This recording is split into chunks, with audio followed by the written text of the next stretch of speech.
All right, let's move on now. US and Chinese officials held talks in Beijing on Monday amid the rising tensions between the two countries. According to the US State Department, these talks were candid and productive. Right. The talks were held between Daniel Kritenbrink, who is Assistant US Secretary of State for East Asian and Pacific Affairs, along with Sarah Biran, who is National Security Council Senior Director for China, and Chinese officials Ma Zhangshu and Yang Tao. The US State Department has said that both the sides discussed bilateral relationship, cross-strait issues, among other matters here. Remember, just a day before, US and Chinese warships had a dangerous interaction in the Taiwan Strait.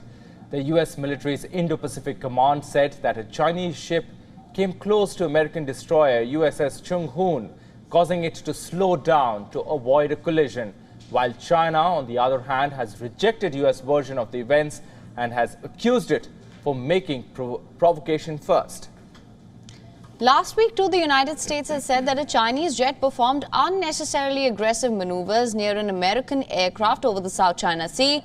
Both these incidents were confirmed by White House as part of an increasing level of aggressiveness by the Chinese military.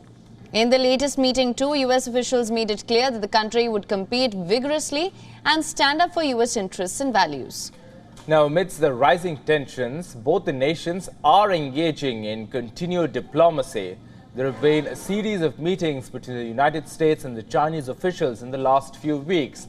However, last week, China had refused a meeting between Chinese Defense Minister Li Shangfu and US Defense Secretary Lloyd Austin in Singapore. Despite efforts for diplomacy, military escalation continues, intensifying US-China rivalry.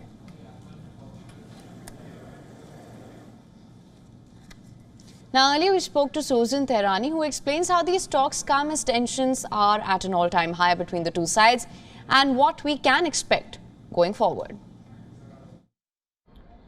The meeting comes as the Biden administration tries to navigate its complicated relationship with China. And while Washington has time and again expressed its desire to open the lines of communication with Beijing, well, China, for the most part, has resisted until now. But these are mid-level talks. They are important. They come shortly after two military incidents between the two sides in the past week alone. However, many are wondering if and when U.S. Secretary of State Antony Blinken will finally pay a visit to Beijing after his trip was canceled in February over the Chinese spy balloon incident. Also, reporters are constantly asking the White House whether President Biden will eventually have that long anticipated talk with his Chinese counterpart Xi Jinping. According to White House National Security Advisor, they will, quote unquote, at some point. President Biden recently in May said that he predicted that a quote unquote thaw will be established in relations between the two sides very shortly.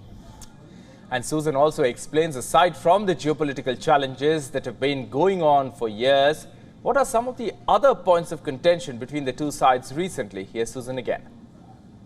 The two sides really don't see eye to eye on a number of issues. However, more recently, the United States has been keen on engaging with China and hoping to bring Beijing to the table to discuss some kind of nuclear weapons accord. What the U.S. hopes to do is establish a global accord, China included, where it specifies that artificial intelligence can never be used to authorize the use of nuclear weapons without a human decision in the loop. However, that's very unlikely to happen.